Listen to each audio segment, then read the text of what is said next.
بسم اللہ الرحمن الرحیم۔ محترم ناظرین، السلام علیکم۔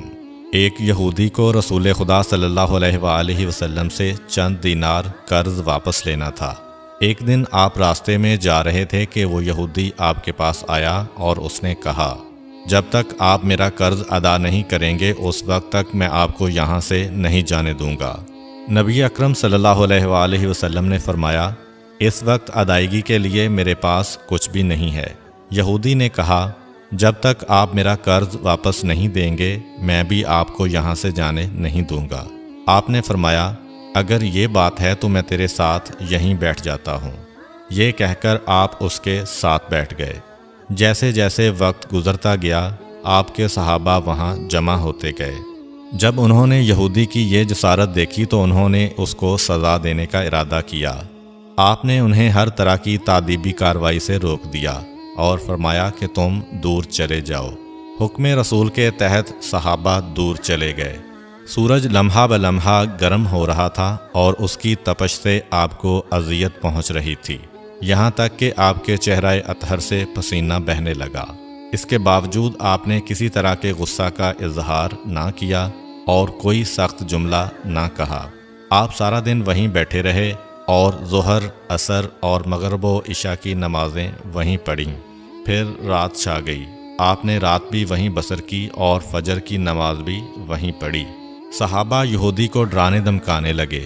آپ نے فرمایا، تم اس سے یہ کیسا سلوک کر رہے ہو؟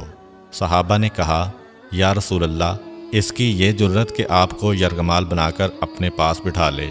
آن حضرت صلی اللہ علیہ وآلہ وسلم نے فرمایا، اللہ نے مجھے اس لیے نہیں بھیجا کہ میں کسی ہم پیمان یا کسی اور پر ظلم کروں۔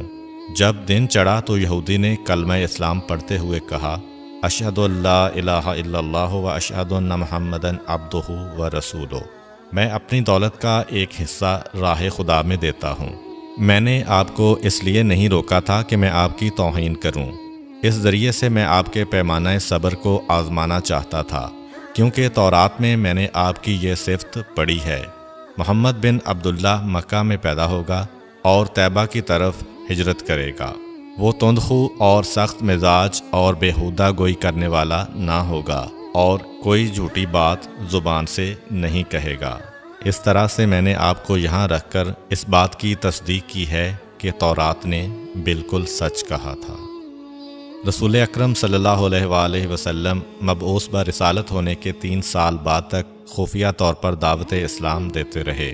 اس کے بعد اللہ تعالیٰ نے آپ کو حکم دیا کہ آپ کھل کر اللہ کا پیغام پہنچائیں اور لوگوں کو خدا کی طرف دعوت دیں۔ ایام حج شروع ہوئے تو پورے جزیرۃ العرب سے لوگ مکہ کی طرف آنا شروع ہوئے۔ نبی اکرم صلی اللہ علیہ وآلہ وسلم کوہ صفا پر چڑھے اور آپ نے بلند آواز سے فرمایا، لوگو، میں اللہ کا رسول ہوں، تم اللہ رب العالمین پر ایمان لے آؤ۔ لوگ آپ کی طرف متوجہ ہوئے اور انہوں نے تعجب سے یہ اعلان سنا اور سب کی خواہش ہوئی کہ وہ اعلان کرنے والے کو دیکھیں۔ پھر آپ صفا سے اتر کر مروہ آئے اور وہاں پر بھی آپ نے 3 بار یہی اعلان کیا۔ جب ابو جہل نے آن حضرت صلی اللہ علیہ وآلہ وسلم کا یہ اعلان سنا تو اسے سخت غصہ آیا۔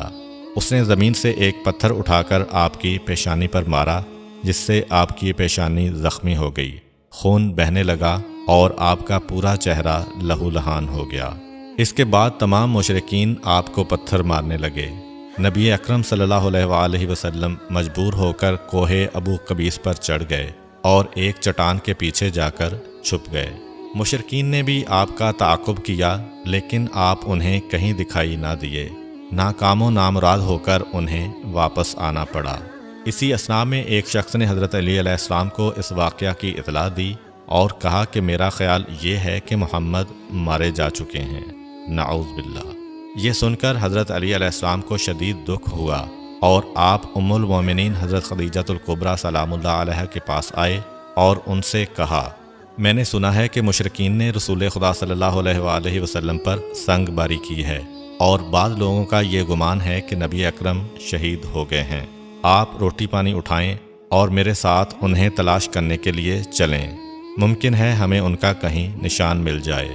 آپ وادی پر نظر رکھیں اور میں پہاڑ کے دامن میں آپ صلی اللہ علیہ وآلہ وسلم کو تلاش کرتا ہوں۔ آپ روتے ہوئے آگے بڑھے اور آپ کہہ رہے تھے، یا رسول اللہ، ہمیں جواب دیں، آپ کہاں ہیں؟ میری روح آپ پر قربان، آپ کس وادی میں بھوکے پیاسے ہیں؟ آپ نے مجھے اپنے ساتھ کیوں نہ لیا تھا؟ حضرت خدیجہ رو رو کر فریاد کر رہی تھیں، کوئی ہے جو نبی مصطفیٰ کی مجھے خبر دے؟ کیا کسی نے انہیں دیکھا ہے جو مجھے ان کے متعلق بتلائے؟ اس وقت جبریل امین علیہ السلام رسول خدا صلی اللہ علیہ وآلہ وسلم پر نازل ہوئے۔ ان کے پیچھے ملائکہ کی بہت سی صفیں تھیں۔ انہوں نے حضرت صلی اللہ علیہ وآلہ وسلم سے کہا، خداوند جبار نے ہمیں آپ کے فرمان کی تعمیل کے لیے بھیجا ہے۔ اگر آپ چاہیں تو ہم اس قوم کو تباہ کر دیں گے اور ان کا دنیا میں کہیں نام و نشان تک دکھائی نہ دے گا۔ رحمت للعالمین نے فرمایا، میں نبی رحمت بنا کر بھیجا گیا ہوں، میں عذاب و انتقام کا حامی نہیں ہوں۔